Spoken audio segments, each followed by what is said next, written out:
A bass tournament pro dumps his entire tackle box into the lake after watching a kid catch 14 fish in an hour using something that cost $1.25.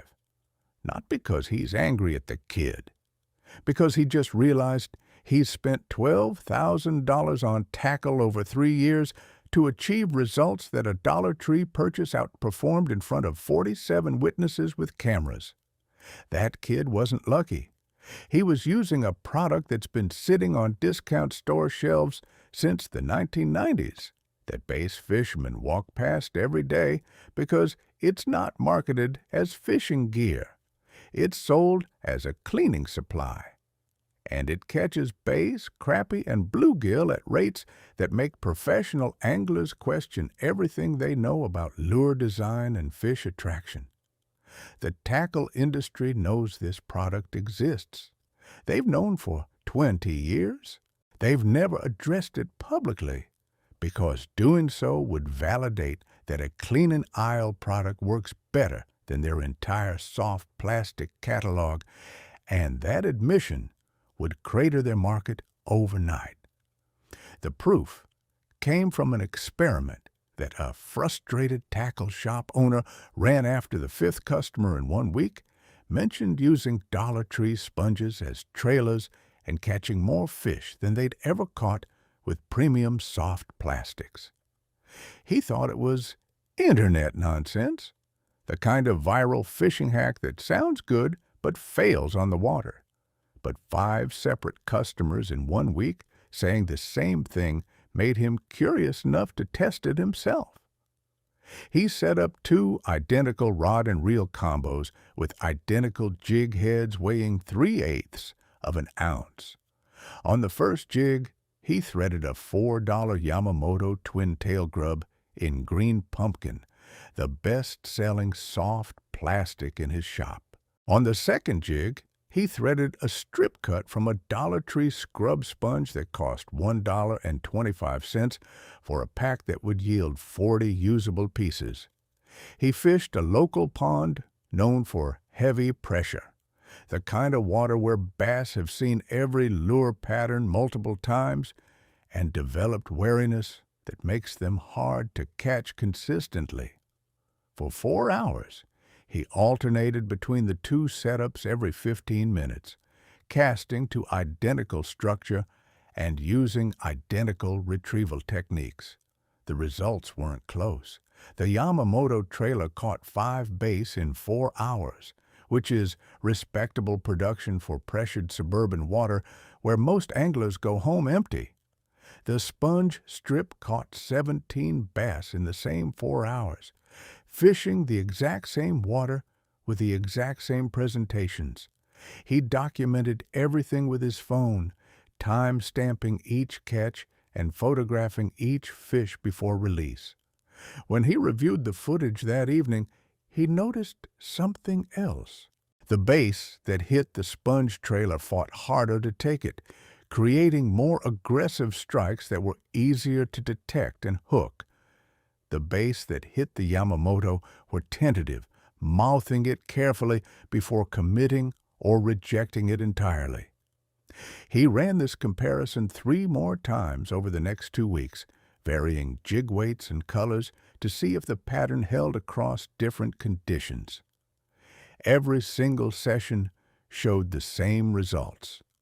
The sponge outperformed premium soft plastics by ratios between 2-to-1 and 4-to-1, depending on conditions and water clarity.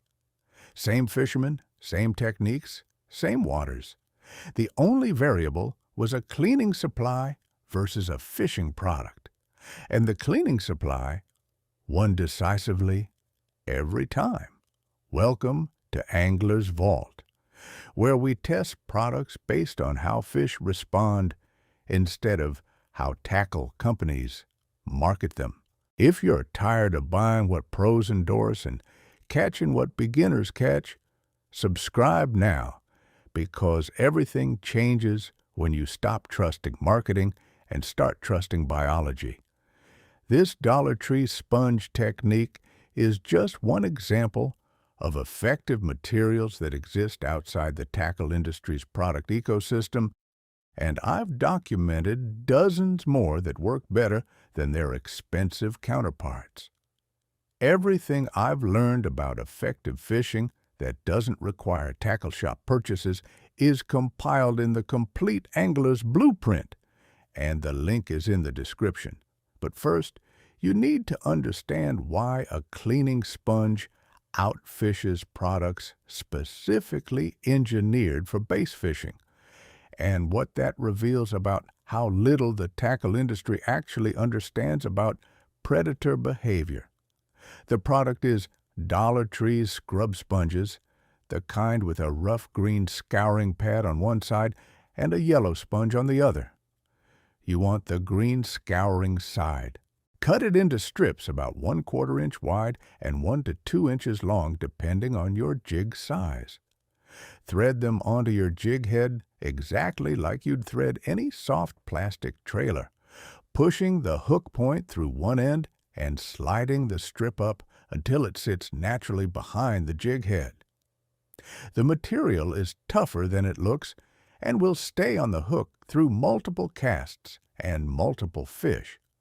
When a bass crushes it, the sponge compresses but doesn't tear easily, so you can catch 5 to 10 fish on a single strip before needing replacement. At 3 cents per bait, replacement cost is irrelevant. You could lose 30 sponge strips and still spend less than 1 premium soft plastic costs. Fish it exactly like you'd fish any jig trailer. Cast it to structure, let it fall on semi-slack line, then work it back with a lift and drop cadence that keeps it near bottom, where bass are holding. The sponge material has different buoyancy than soft plastic, so it falls slower and hovers longer on the paws, which gives bass more time to track and strike it. You'll notice the difference immediately when you feel how bass attack it compared to soft plastics. The strikes are harder, more committed, easier to detect and set the hook on. That's not coincidence. That's material physics creating responses that soft plastic can't trigger. The science behind why this works exposes fundamental flaws in how tackle companies approach lure design. Bass don't eat soft plastics because they look realistic to human eyes. They eat them because the material creates vibration and pressure patterns in water that their lateral line system interprets as prey movement. The tackle industry has spent 50 years optimizing for visual realism while ignoring the sensory modality that actually triggers strikes. Sponge material has a porous cellular structure where each individual cell compresses and expands independently when you twitch or jig it through water. This creates micro pulses of water pressure that radiate outward in irregular patterns, exactly like the turbulence a struggling crayfish or injured baitfish creates. Soft plastic moves as a solid, cohesive unit, displacing water smoothly in predictable patterns. That smooth movement looks realistic when you watch it in clear water, but bass don't watch lures the way humans do. They feel pressure disturbances through lateral line sensors running along their body that detect irregularities in water flow. Rough, porous, cellular materials create irregular pressure patterns. Smooth, solid materials create regular patterns. Bass evolved to attack irregular patterns because irregular means injured, struggling, vulnerable. Regular patterns don't trigger the same predatory response because they don't signal easy prey worth the energy to chase and strike.